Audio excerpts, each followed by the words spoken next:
broiler na manok na to. Actually guys, 45 days to. So pang 1 month to. Pang 1 month lang yung araw na to. So papakita ko sa inyo kung totoo pala talaga ng mga manok. Mga ilang hour mo lang silang hindi pa kainin.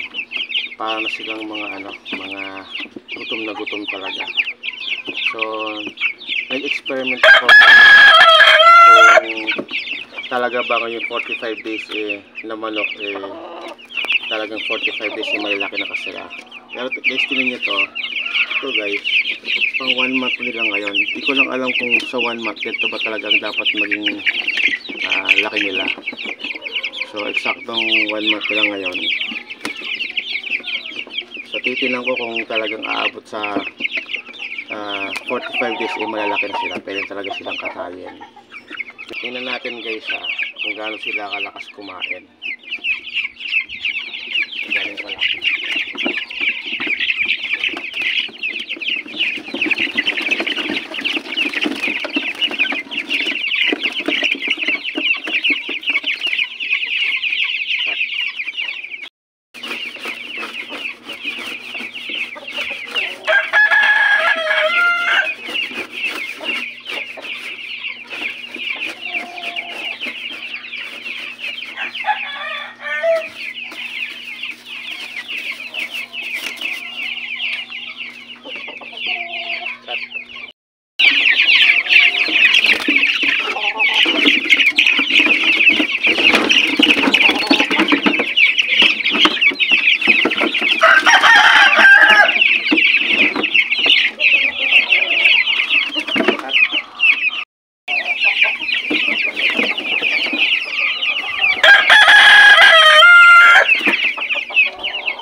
So ito guys, tingnan ninyo kung gaano kalakas kumain po yung mga 45 days na manok na to, mga broiler.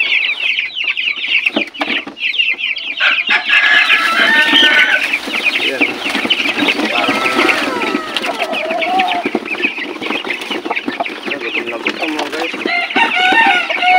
Actually 3 times a day ko pinapakain itong mga to. So 1 month sila ngayon. Titingnan ko kung effective ba talaga yung kung totoong 45 days malalaki na to. Ayan guys,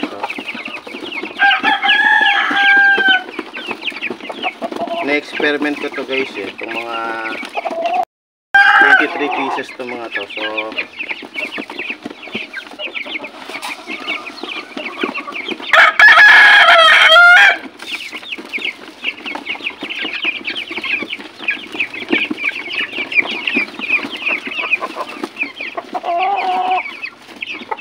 backyard lang to guys, backyard lang na broiler. Naalaga ako 23 pieces na manok.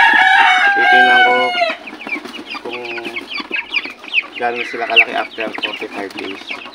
So meron kong 15 days para lumaki sila para umabot sa 45 days. So yan lang 1 month or after 15 days pang 45 days nila. So yan.